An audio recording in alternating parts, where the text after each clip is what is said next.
If I Stay, a novel by Gail Forman. For Nick, finally, always. If I Stay, 7:09 a.m. Everyone thinks it was because of the snow, and in a way, I suppose that's true. I wake up this morning to a thin blanket of white covering out front lawn. It isn't even an inch, but in this part of Oregon, a slight dusting brings everything to a standstill as the one snowplow in the country get busy clearing the roads. It is wet water that drops from the sky and drops and drops and drops, not the frozen kind. It is enough snow to cancel school. My little brother Teddy lets out a war whoop when mom's AM radio announces the closures. Snow day, he bellows. Dad, let's go make a snowman. My dad smiles and tap on his pipe. He started smoking one recently as part of his whole 1950s. Father knows best retro kick he's on. He also wears bow ties. I am never quite clear on whether all this is satirical or sardonic. Dad's way of announcing that he used to be a punker but is now a middle school English teacher. Or if becoming a teacher has actually turned my dad into this genuine throwback. But I like the smell of the pipe tobacco.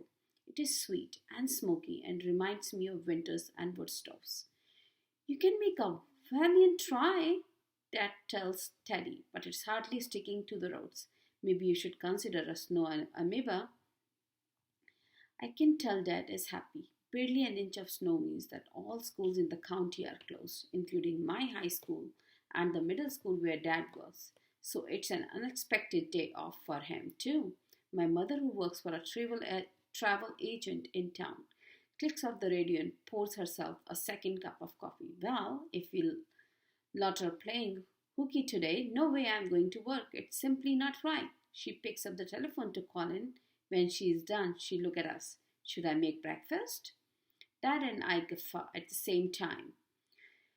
Mom makes cereals and toast. That's the cook in the family. Pretending not to hear us, she reaches into the cabinet for a box of biscuits. Please, how hard can it be? Who want pancakes? I do, Teddy yells. Can we have chocolate chips in them? I don't see why not, Mom replies. Woohoo! Teddy yells, waving his arm in the air. You have far too much energy for this early in the morning. I tease. I turn to Mom. Maybe you should let Teddy drink so much coffee. I have switched him to decaf. Mom, volley back. He's just naturally exuberant. As long as you have not switching me to decaf, I say. That would be child abuse, Dad say. Mom hands me a steaming mug and the newspaper. There's a nice picture of your young man in there, he says. Really? A picture? Yeah, it's about most we have seen of him since summer, Mom says, giving me sidelong glance with her eyebrow arched, her version of a soul-searching stare. I know, I say, and then, without meaning, I sigh.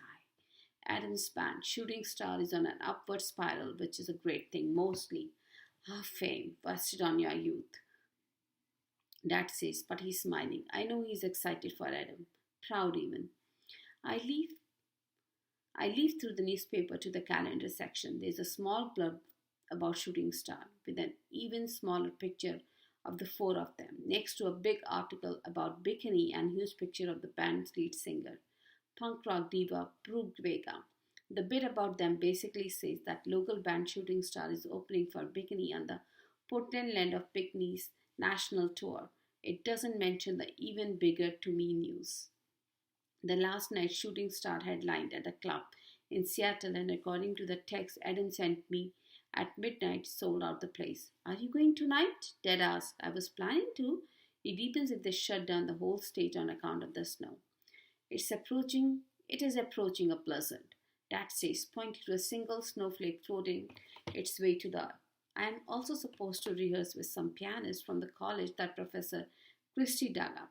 Professor Christie, a retired music teacher at the university who I have been working with for the last few years, is always looking for victims for me to play with.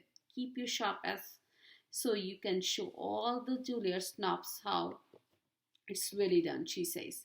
I haven't gotten into Juilliard yet, but my audition went really well.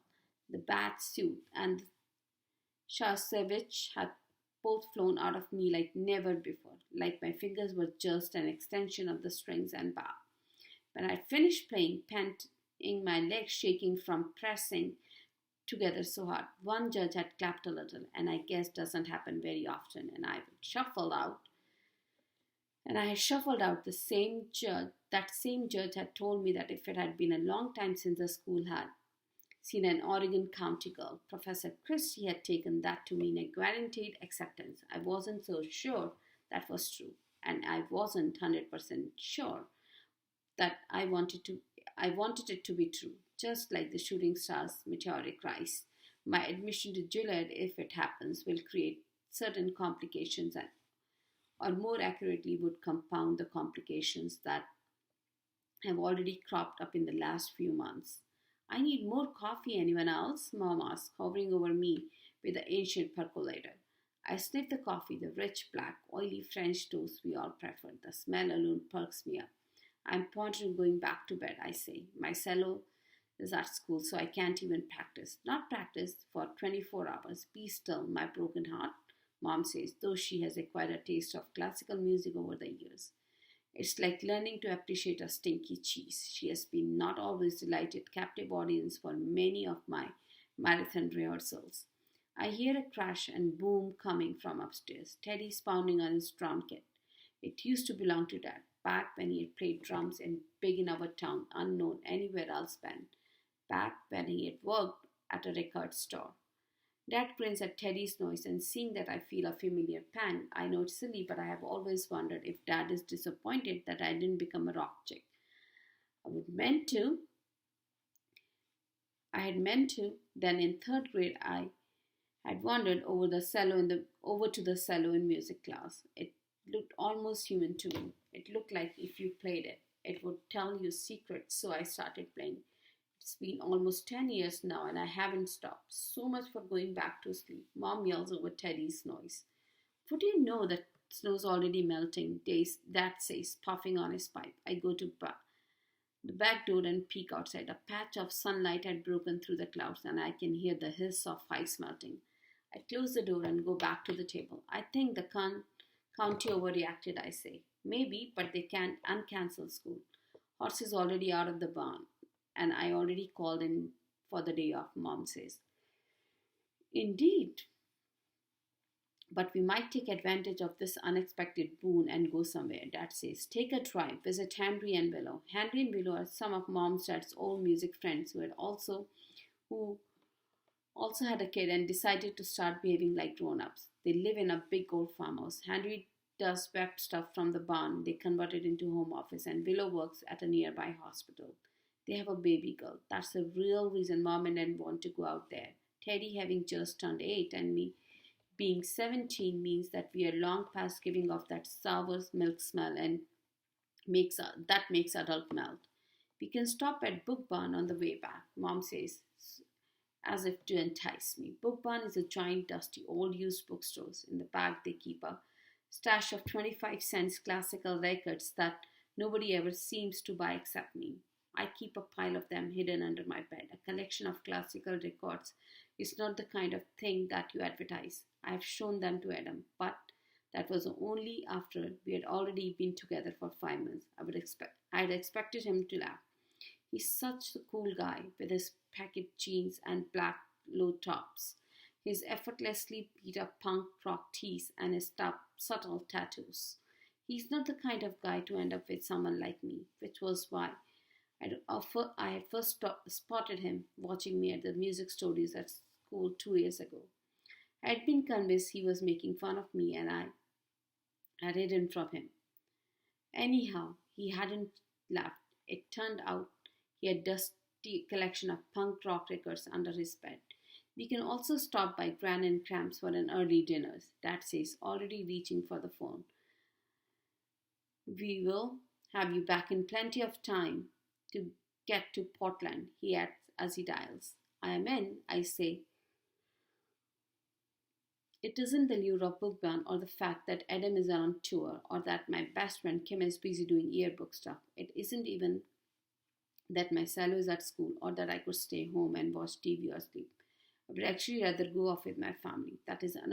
This is another thing you don't advertise about yourself. But Adam gets that too. Teddy, Dad calls. Get dressed. We are going on an adventure.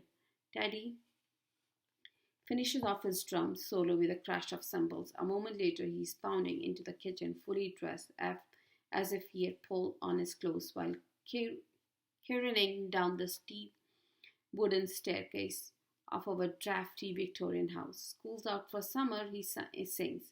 Alice Cooper, Dad asks. Have we no standard? At least sing the reminisce. School is out forever, Teddy sings over Dad's protest. Ever the optimist, I say. Ever the optimist, I say. Mom laughs. She puts a plate of slightly charred pancakes down the kitchen table. Eat up, family.